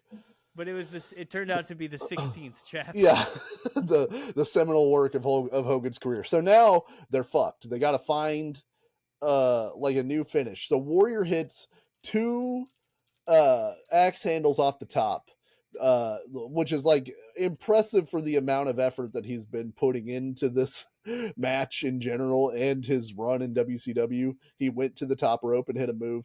Hogan decides that's the perfect time to blade off of 2 axe handles off the top, which I don't know why that happened. That's why I don't think the fireball was supposed to finish the match, because I think if Hogan's gonna blade, I think he probably planned on blading. Yeah. And we've got the finish to this match, which had to happen anyway. So I think that I just saw the video. I found the video. Okay, so he doesn't throw it up in the air. It literally just lights his hand on fire. Yeah, and he puts his hand up, and the fucking light goes nowhere. If you're out there and you're listening and you're watching this, because I'm not going to play it, find the video. It's very easy to find. And he just burns himself and tries to throw it, and it goes nowhere. Truly one of the funniest moments in wrestling history. Oh, it's so good. It is so good. So then, now they have to do... they have to change the finish. So Horace comes out, and you can see Bischoff in the background being like, "Go, get out there," and he has a chair. See, I think this is on purpose. I don't think because this changes the story. Well, so I think I'll give you my idea after we finish the recap. Did you think he was okay? Yeah. Go ahead. So Horace has a chair, and he's standing there, and the Warrior's like, this guy's on my team, definitely. I've never watched WCW TV before. I know Horace has got my back. Horace gets in the ring, hits one chair shot to the back of the Warrior. Let me understand, the Warrior can control smoke. He can turn himself into an apparition. He can make a disciple out of Hulk Hogan's dear friend. He seems to be able to control time and space. He can get hit in any which way by Hulk Hogan. Yeah.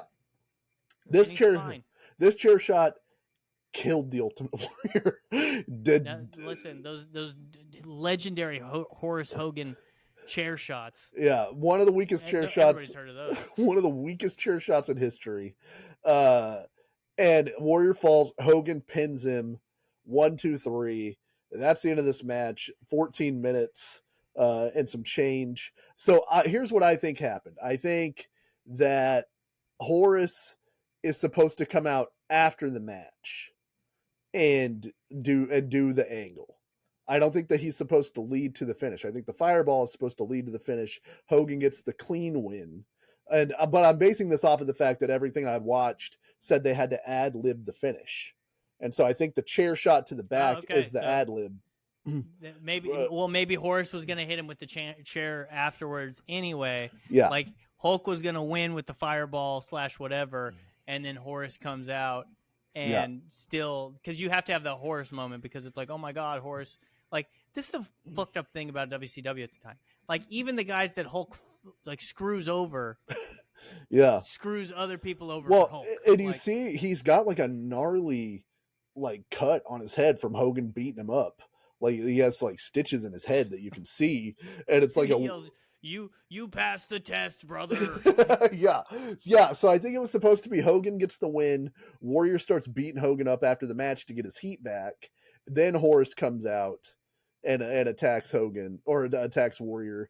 Then you get the angle, because they do have the lighter fluid. Horace has lighter fluid where he's trying to immolate the Ultimate Warrior live on pay-per-view.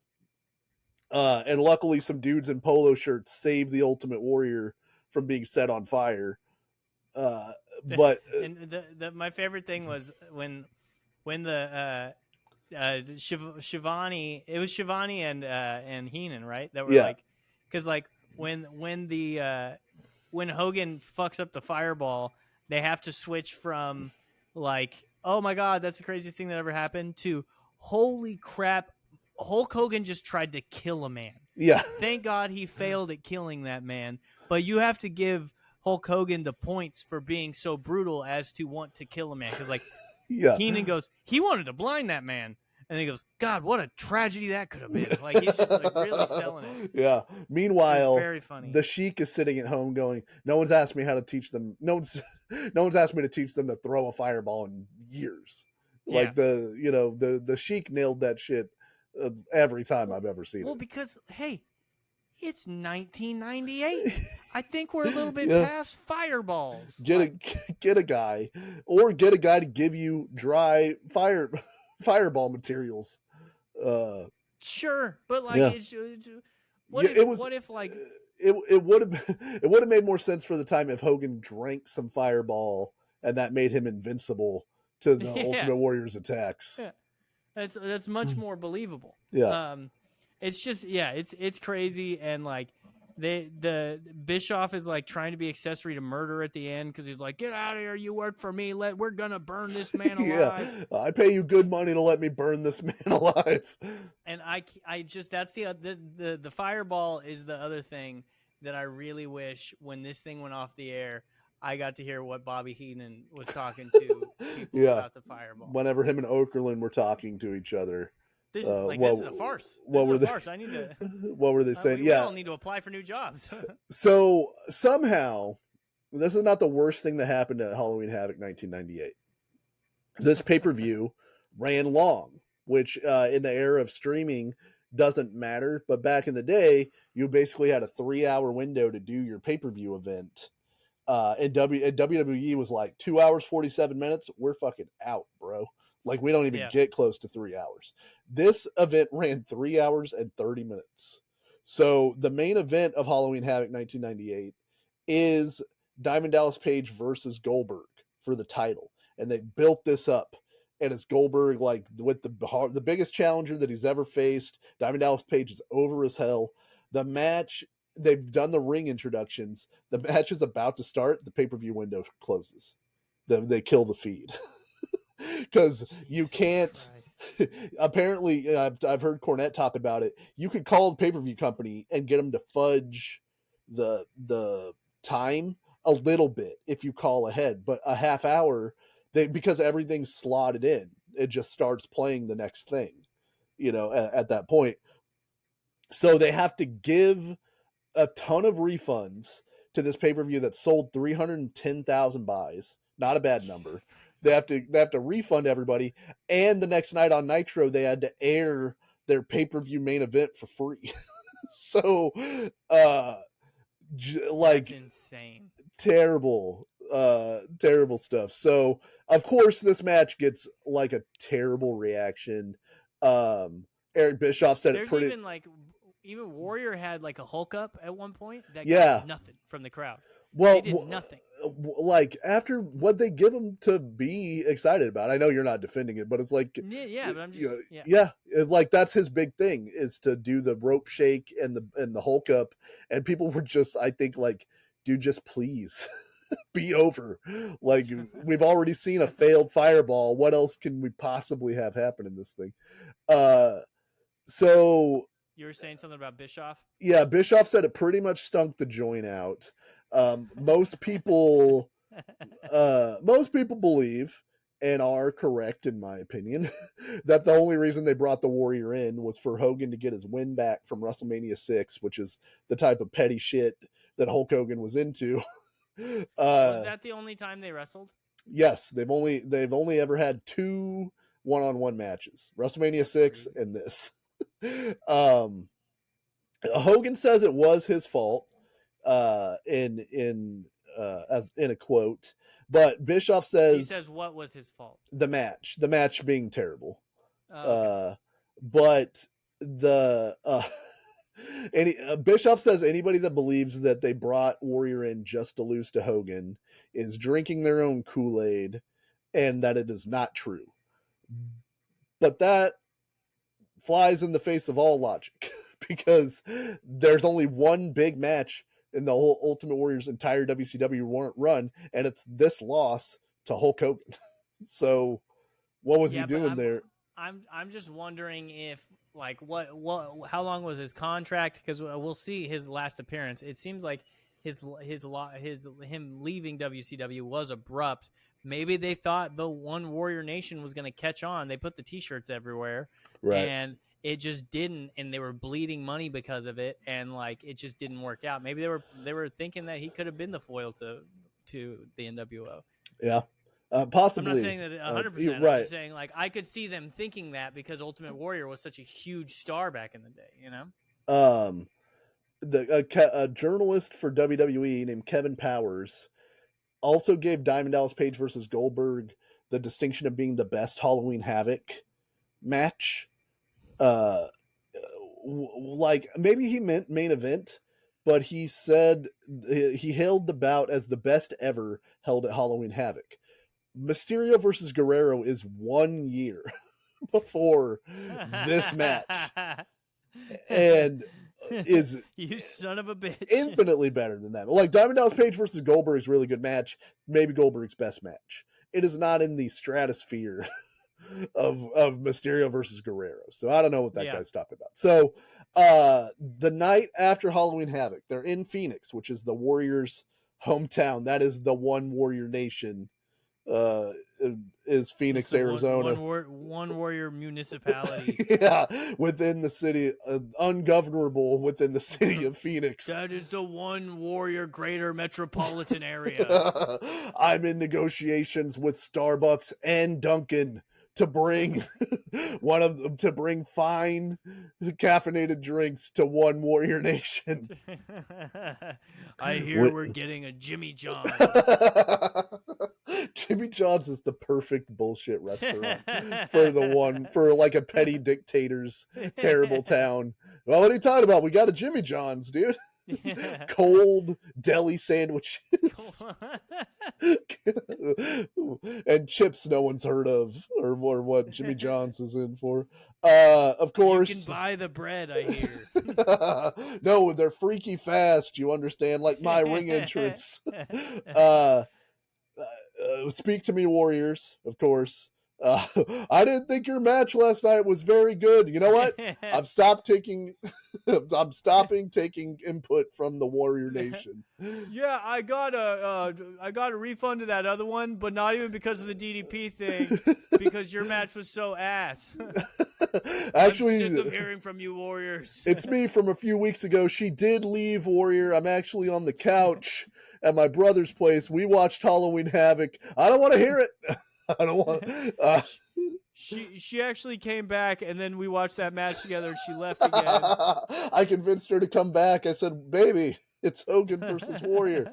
Come on, baby." They gotta pull through at some point, baby. They can't just always let us down in WCW. Tenay has to stop saying One Warrior Nation. The way he says it is insane to me. Everybody has to stop. Yeah, like that's the shitty thing about the shittiest thing about this whole stupid program is how repetitive it is. I'm sick of the One Warrior Nation. I'm sick of Revolution. I'm sick of dusters and trench coats. I'm sick of the smoke. I'm so sick of smoke. Yeah, I don't ever want to see smoke again in my life. He calls the pin from the previous night bullshit, and they edit that out. And then he says, "You've opened the door to Warrior Hell, and I am its gatekeeper." Now, again, I don't want to be picky. If there's a door to Warrior Hell, and he's the gatekeeper, and the door has been opened, has he not failed at his job to gatekeep the hell, the Warrior Hell? You snuck past my defenses. I was very hungry. I went for a Jimmy John sandwich. I was reading an Auto Trader magazine with my feet up on the thing. Actually, there's some very interesting literature about vaccines out there I was reading. I was blogging about minorities again. My wife had a better pitch, which was he should have said, "Now you're in Warrior Hell, and I am its gatekeeper." So now you won't let you out. Yeah, you got to get past me. I've already put you in the Warrior Hell. That's perfect, because why is there a guy at a door guy for hell? Yeah, nobody wants to go to hell. So if there's a door guy, you'll be like, oh shit, they're full. I know I'm not on that list. I'm gonna leave. Nobody's trying to get into Warrior Hell. You're trying to stop people from getting out of Warrior Hell. Right? Yeah, you've somehow slipped, fallen, found yourself into Warrior Hell. Now you're trying to get out, and this guy, this dickhead, won't let you out of the Warrior Hell. He doesn't believe you. Why are you here? Okay, so you're everybody here says they're innocent. Yeah, it's a shot. Oh, were the drugs your friends? Yeah, he's got to check your papers. It's a stop and frisk situation in Warrior Hell. Yeah, he's looking at his clipboard, and he's like, no, you don't have to go into Warrior Hell. What's your name again? Disciple. No, come on in. You velvet rope. Yeah. You're coming right into Warrior Hell. Yeah. The NWO come out, because of course they do. And there's no parasailers here, are there? I've got a particular thing, okay, about parasailers. The Warrior hits more professional wrestling moves on the NWO lackeys in this beatdown than he did against Hulk Hogan at Halloween Havoc. He even flying shoulder tackles Hulk Hogan, and that's one of his signature moves. That's also actually something I was going to talk about earlier, was the end of the War Games match, because Diamond Dallas Page has to make sure that the job is finished, because he's a goddamn professional. So the end of the War Games match is was it? No, it wasn't that. At some point, Diamond Dallas Page, Sting.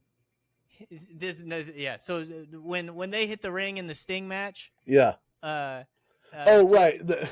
Yeah. Vincent takes the Scorpion Death Drop. Yeah. And of course, it's Vincent taking the Scorpion Death Drop. He's just bringing him back to 97, dude. Vincent ate an innumerable amount of Scorpion Death Drops in 97. It's just a walk down memory lane for him. Just one more for the road. Yeah.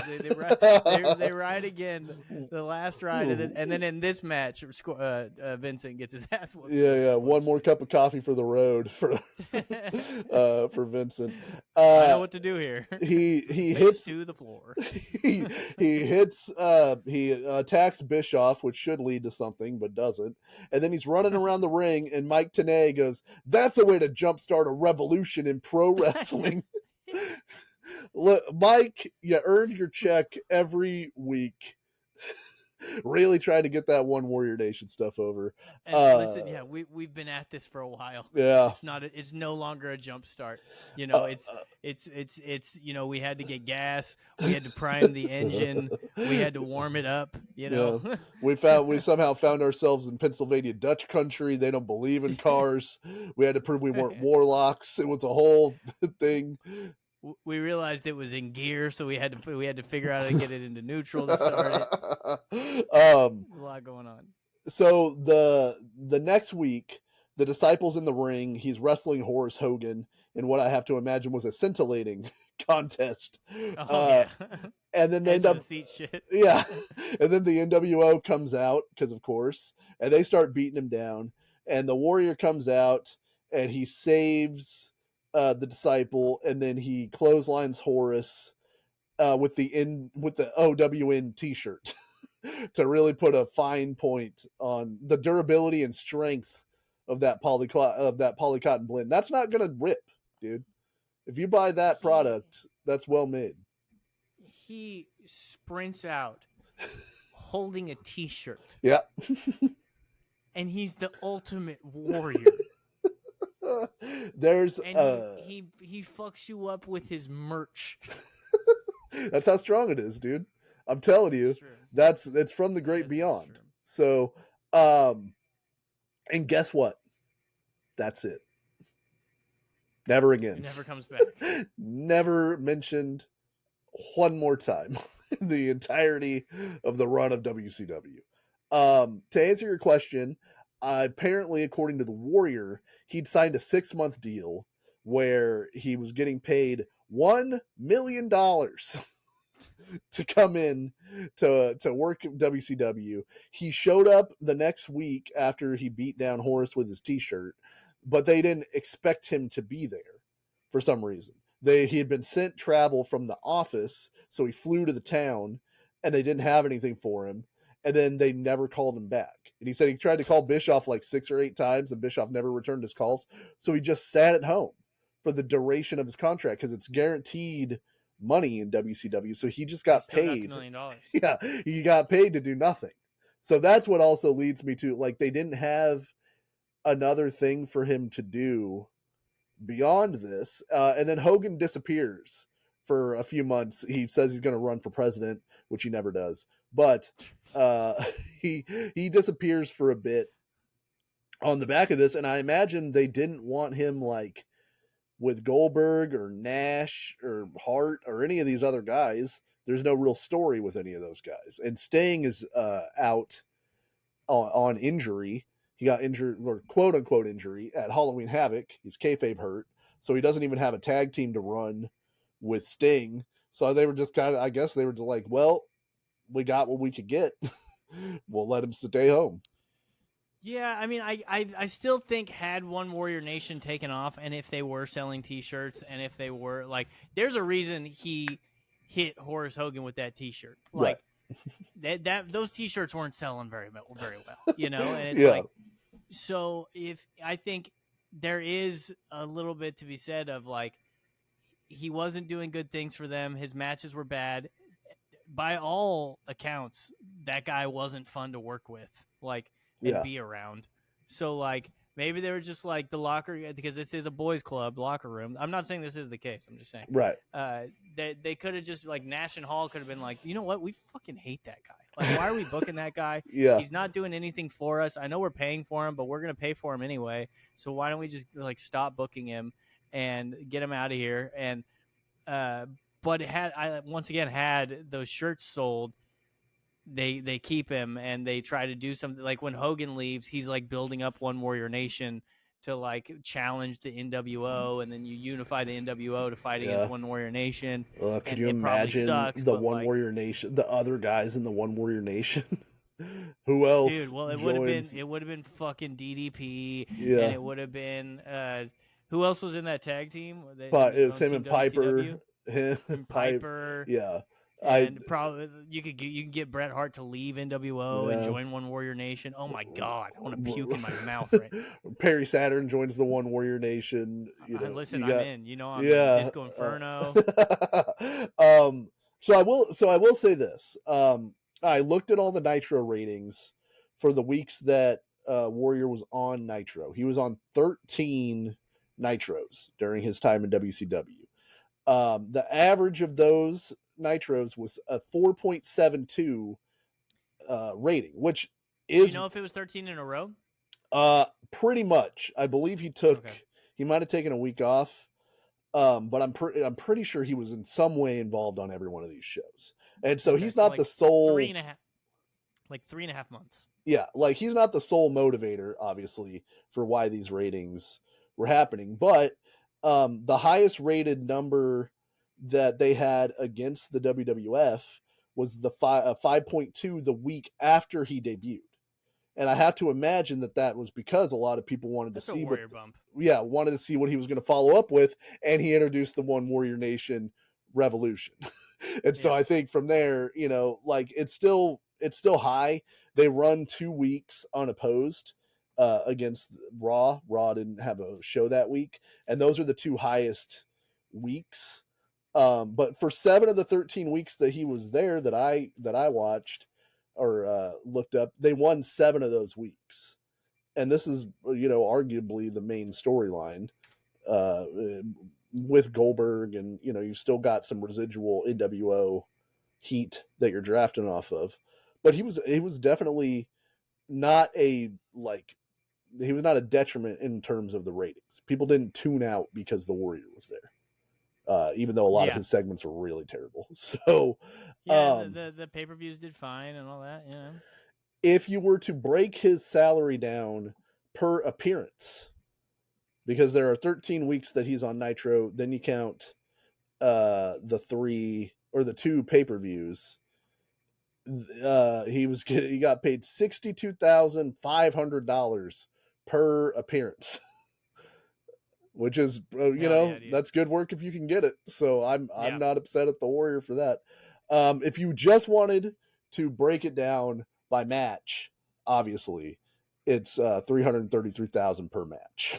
So each one of those is a huge buffer for the Warrior. So and this is his last mainstream wrestling appearance. He wrestles one more time in 2007, I believe, in Spain, in a match that I've heard is much better than the Halloween Havoc match, but I'll probably never watch that match because I don't care about. Did he wrestle anybody that you know of note? Well, he wrestled a guy named Orlando Jordan, who was in the WWF for a while, who I am aware of, but Okay. I don't care about this match at all. I have no juice to go see to search this match out. And then he's gone for a long time, and then he's inducted into the WWE Hall of Fame right before he passes away. So so he's really gone for. Yeah, it's like the lasting image of the Warrior in pro wrestling. And it's just such an interesting thing. Like, I'm always fascinated to see WCW throwing money down the drain. Just how giant that company could be, and the how quick they caught fire in that one moment, and just watching it slowly kill itself with the thing that also made it popular. It's amazing. It's really is it's a truly fascinating story. The WCW, like they did the Vince documentary on Netflix. Yeah, a WCW like true blue, like high budget Last Dance style documentary would be fascinating theater. you know. Yeah, if you could get real answers out of people, like, because Bischoff is And but the thing that always, sucks is Hogan's dead now, so yeah. like that Oh, really hurts things. And well, Hall's dead.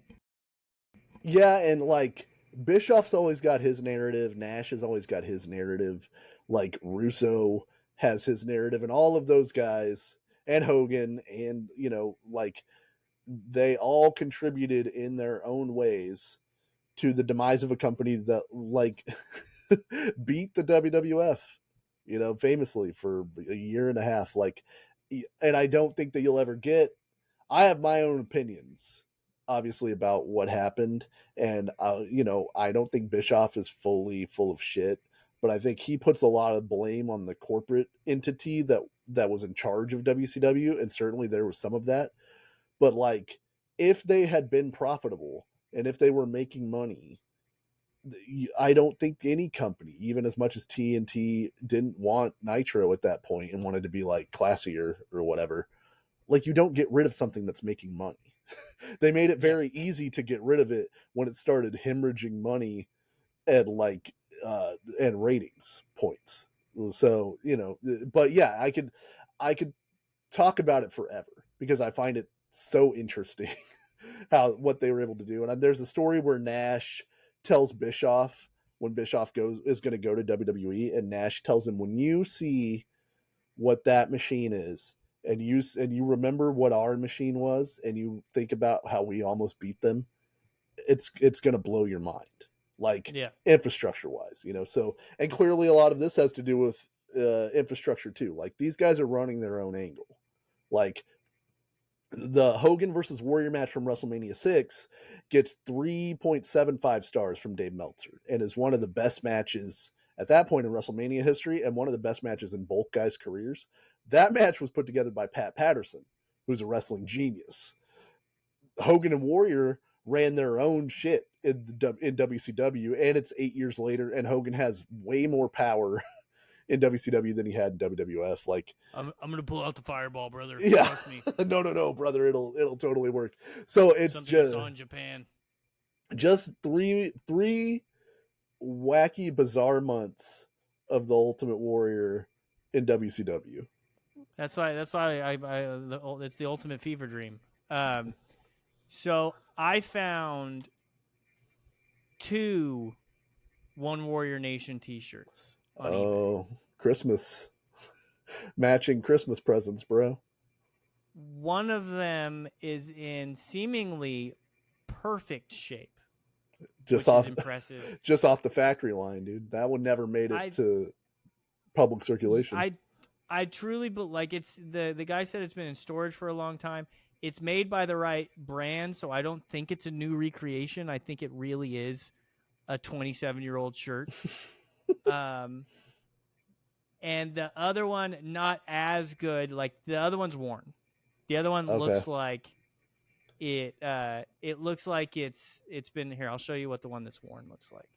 that one's been in a battle with a with some mustard, or yeah, It's just a little faded. yeah, You know what I yeah. mean? Like it's you can tell it's been washed hot a few times, and they put it on the dryer. They didn't hang this thing up, and then I'll show you what the brand new one looks like. It's wrinkled as fuck, but that doesn't hurt the price, you know. Here's the brand new one. Okay. I mean, it it looks out It of the looks box. brand new. Yeah, Like, and but I truly, because that is the correct, like Tooltex, this is the correct tag on it. I checked that. I don't know if there's a date, but I do believe that this is a legitimate, genuine, from 1998 Ultimate Warrior, One Warrior Nation shirt. So I'm not going to reveal the price right now. okay. I want you to guess. First of all, tell me how much you would pay for these shirts. Oh, I mean, I'm probably lowballing it. The One Warrior Nation shirt, the worn one, I'd give you $40 for the Okay. worn Yeah. one. Mm-hmm. The mint condition one, we're probably talking $75 US American dollars. I think that's totally fair. Especially because they're not like cool looking shirts. Right. Like, I think that's one reason they tanked is they're not very cool. Like they're just white. They look like they're like almost like iron printed shirts. Yeah. You know. How much do you think they are? So these aren't sold. Okay. And I can't find like recent sales, so I don't know. I don't know what like I don't know if any have sold recently. I don't want to denigrate these gentlemen, but I think they might think that they've got something. Mm-hmm. So I'm going to say the used one is at $120. Okay. And the new one is at $300. Okay. That is roundabout what I would guess, but you never know with these things. That's very true. Like especially since they haven't sold yet. I'm also thinking since they haven't sold, and also because you're asking me, that the new one at least has an exorbitant price on it. I should have told you as well. Used one is large. Okay. And new one is 2X. Oh man, I could slide right into that new one. Yeah, and 2X, is very common wrestling fan size. You know, so that dings a lot of shirts, doesn't ding a wrestling shirt. Right. Yeah. So I'll go used first. Yeah. No, I'm gonna go new first. Oh, okay. New shirt. I'll just show it on the screen. New shirt, you're talking $399.99. I wasn't far off. No. I hate to tell this seller, no one is ever going to pay you $400 for that shirt. Oh, really? Because the used shirt, you're talking $500. Unless that was worn on the body of the Ultimate Warrior. This is the one that he took out Horace Hogan with. Yeah, like unless it has the sweat of Horace Hogan from the 1998 Nitro on it, like you can't charge $500. Like you have to do diligence and look up whether there's another OWN shirt and price accordingly. If you want to price it at $250, I don't think anybody's buying it for $250, but you can't. You can't sell it for over more than the new one. The funny thing is, too, there's a bunch of stitches in it, so that they got holes in the shirt all over the place. Yeah. And repaired it. So, like, this was somebody's shirt, bro. Somebody was in the One Warrior Nation. This might have been the Horace Hogan. This might have been the Warriors. The one warrior in the One Warrior Nation. That's crazy. That's so funny. We live in such a weird time. Like it is a weird world. And the messed up thing is, if somebody paid $500 for it, that's then the price. You can't argue that it's absurd. Like it's a Beanie Babies situation where it's like a house of cards of, that is what someone paid, so that's what it's worth. Well, yeah. So one more not related. Okay. Not one Warrior Nation shirt. Okay. This is an XL. Mm-hmm. Pretty good condition, but obviously vintage WCW shirt. It says 1990 to 1999 manufactured. You'd probably have a better idea of when this was manufactured for a specific reason. 4 Horsemen shirt. Okay. At the time, these 4 Horsemen are Ric Flair, Dean Malenko, okay, Chris Benoit, Mongo McMichael. Okay. That's a 98-99 lineup of Horsemen. Okay. Do you want to guess how much it is? Not sold. Pretty good condition. Extra large. It appears to be in really good condition. Okay. Well, it's got one strike against it, which is it has a murderer's face on it. A child murderer, nonetheless. So that's gonna ding you as far as That resale value goes. makes it a little tough. Yeah. You do have a dead football hero on the shirt as well, though. So recently dead football hero. yeah. And if I can butter your bread a little bit, in the back is like a purple themed picture of a really pretty horse. Ooh. Maybe you wear that as the front. Here, I'll just show you what the shirt looks like. Yeah. It's Look at that fucking WCW merch was so bad, man. Like that's just really an uninspired design. The 4 and the H is one thing. Yeah. But without Benoit, I would be telling you that's a pretty badass shirt. Sure. Again, ironically, again, Murderer's face. Yeah, look at Ric Flair's face on that thing. That's not a good picture of Ric Flair that I want on the T-shirt that I'm wearing. Funny picture though. Yes, I'm going to say that this person again is delusional. They're not taking child murderer to mean price negligence. I'm going to say $350. This one's a little bit more of a bargain. Okay, they did bake in the uncomfortable nature of putting Chris Benoit on your body in 2025. We might be getting a murderer discount there. Yeah. So, I mean, and then this one, just real quick. I'm not going to play the game with you on this one. This one's just fucking awful. Tradition of Excellence, the Four Horsemen. That's just a bad shirt. Yeah, doesn't have anybody on it. No, it's $95. Yeah. I'll try to find a couple of the WCW shirts I did buy from Walmart in the late 90s when wrestling was so hot that they would sell the shirts. Got them? No, I have to find pictures of them. Oh, okay. I was gonna say, God damn. Okay, yeah, find some. I want to see what and I'll send them to you. Yeah. All right, everybody. That's it for this week. We covered the Warrior. We gave you all we got, Warrior Nation. You know, oh my God. You know what? Go online on these clips. Speak to us, Warriors. Tell us what you thought. Tell us what you might want us to cover in the future. Andrew, do you want to pick a number between 1 and 101?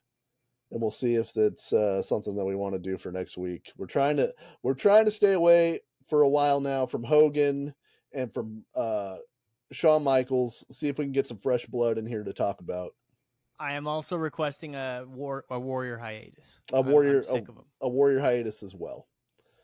Let's go.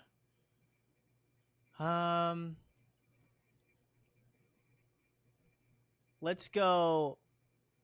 Early Kobe. Let's go 8. Okay, number 8 on this list. Oh, that's interesting. Okay, we've got CM Punk versus John Cena at Money in the Bank 2011. Okay, I'm down for that. That's very modern. Maybe we watch the Pipe Bomb too, just to give it its proper context. Okay. Yeah, so that's good. We haven't talked about either of those guys, I don't think, and we'll do that next week. Big match next week. And until then, speak to me, Warriors. Well, I think it was a good episode of the podcast, but it did go a little longer than we planned. It was because the T-shirt thing was funny.